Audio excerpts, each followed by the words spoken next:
Okay, I'm James Pharaoh. I'm the CEO of the Bedfringe.com festival, now in its sixth year.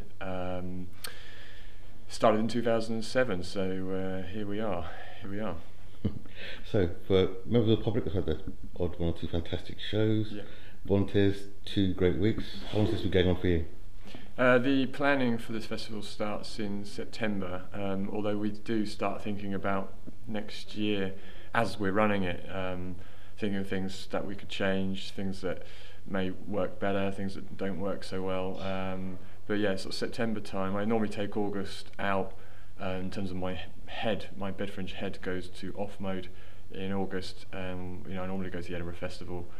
But the September is where I start thinking about what our headline act might be, especially coming out the back of the Edinburgh Festival, where you get to see lots of work that you know is going to be up and coming and hopefully quite successful by the time we get round to July, quite well known.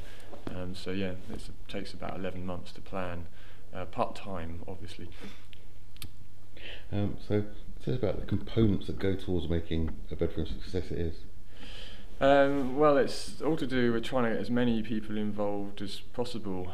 People are great marketing engines, word of mouth, and it's about getting really interesting, a sort of broad dynamic sort of range of work. So not just the genres, dance, theatre, stand-up comedy, but it's also the styles within those genres. So we're looking for stuff that's sort of you would never really see, quirky performances. New up-and-coming comedians. That's kind of they're the things for me that make a fringe festival work, and also using interesting spaces and changing them a little bit. That's something that we're looking to developing a bit more for the future. We've settled it in over 6 years. A lot of people know about it now, and now I think it's a time. If we're going to go into the future, is to start thinking about things like that, altering venues, finding interesting spaces, maybe doing some outdoor performances in lifts, in toilets, in people's kitchens, that kind of stuff. That would be quite good fun.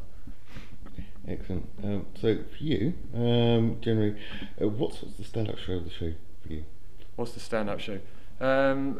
Everything's really good. It's like the pub landlord. You ask him for what's the best beer, and he's going to tell you everything.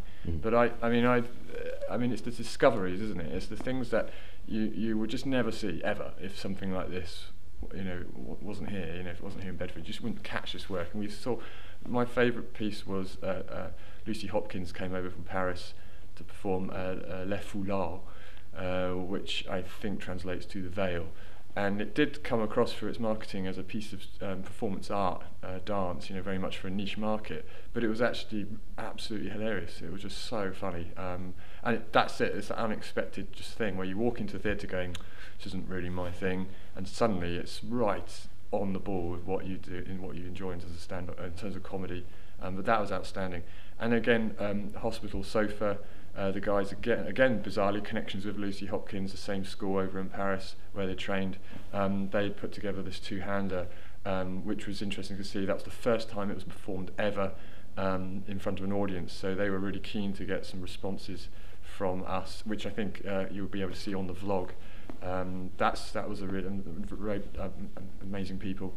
So they're the two ones for me, but of course there are other things like Toby Haydoke, I have to pronounce his name right, and Steve Shaniaski were brilliant, and Marlon Davis, our stand-up shows in the Howard Room were great, all of those, Joel Dommett, and John Hegley, who closed it, 130 people were here watching him. That was a fantastic evening. 77 acts, difficult to start telling you which ones, was my favourite, but in terms of like the discoveries, the new stuff, the stuff you wouldn't see, you can go and see stand-up at the End Shed, it's fantastic, Castle Comedy, but you just wouldn't see this if it wasn't for this festival, and that's quite exciting, I think. Okay. Hopes for the future? Future, everybody, people say to me, what's happening next year? And I normally say, well, you have to ask that question maybe in August, the end of August, where, when we've got all the statistics together, and but it's all booked up, next year's dates, something like the 14th of July. The last 2 weeks of July will always be the last 2 weeks of July. We'll never go into August because we're always taking advantage of the Edinburgh Festival, giving all these comedians and actors, performers a chance to preview their work just before they go to Edinburgh. So it will always be the last 2 weeks of July, Bedfringe. But yeah, we'll be using all the same venues, and hopefully we'll get some more venues on board. Maybe a bit more funding so we can go wider with our marketing. Yes, I mean, yeah, and I'll be up at Edinburgh Festival. The last week of the Edinburgh Festival, looking at stuff and hopefully talking Bedfringe to some people, saying, think about us as a festival, come and perform. Yeah, and maybe more international work as well. We've just started. I mean, it's become quite a sort of globally well known. There's this little community of Fringe Festival organisers. 8 of us. Like the Brighton, Edinburgh, Adelaide, Amsterdam, Prague, Philadelphia, New York, Hollywood Fringe. We've all got like little connection, little network online community. So we're all talking to each other, and hopefully we can get some work from those festivals into Bedford. It's just starting with the American guys who came over from Philadelphia and the French performers, Lucy, Hopkins, Hospital Sofa. Last year we had a chap come over from Japan because they're fringe hopping. They're coming in from other countries to hop into Bedfringe and then go to Edinburgh. So I want to do a lot more of that. That's for future as well, to get some more international. So we can become the Bedfringe International Fringe Festival. That would be quite cool. Excellent. And anything for the people of Bedford? What do you want them to get from Fringe? How can we get them in? Well, yeah, I mean, it's just, it's take a punt. I mean, that's kind of what we all say. Take a punt, take a risk.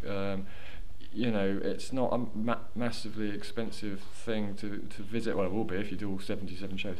But just 1 or 2 things. Like look in the brochure, and for next year, keep an eye out from. Go to the website bedfringe.com and Twitter, Bedfringe, and Facebook, and we're always updating. Those are the sort of things with dynamic, social media. We can keep it updated.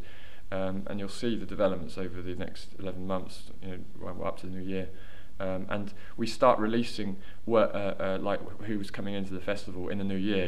This is our headline act, and little hints and things like that we say. But so when it comes around again, look through the brochure and go, well, I'll tell you what, it's like like I was saying, Hospital Sofa, Le Foulard, go, oh, it might not be for me, but just the great thing about a Fringe Festival is you walk into a space completely unexpected, just come with, there's no expectations or whatever, and just see where it takes you. And a lot of the time you'll find something that's just amazing. Very talented people not getting enough audiences, and not showing their work to enough people. So yeah, it's kind of, that's it really. And then go and see the big stand-up comedian in the Corn Exchange, but try and see something different. I mean, that's kind of what it's about. Everything that comes into the festival we like to think is of good standard. We've sort of a couple of some that we won't know, where we're taking a bit of a punt ourselves, but a lot of the stuff that comes in I've seen, and I think is very good, and I hope you will as well. So. Excellent. Thank you ever so much, James. Pleasure, thank you, and thanks for everybody who's supported the festival. From the sponsors all the way down to you guys, the punters, all the crew, the venue managers, everybody who's sort of seen the vision and gone with it. And I hope that next year it's going to be.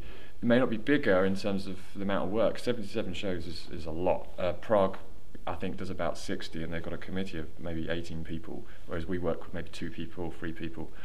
So it's about where we want to get it in size, but we want more people to come. There was lots of empty seats that we can fill. So thanks to everybody. Thanks to everybody who's helped make this. It's yours. It's your Fringe Festival, not mine. It's yours. So yeah, thanks a lot.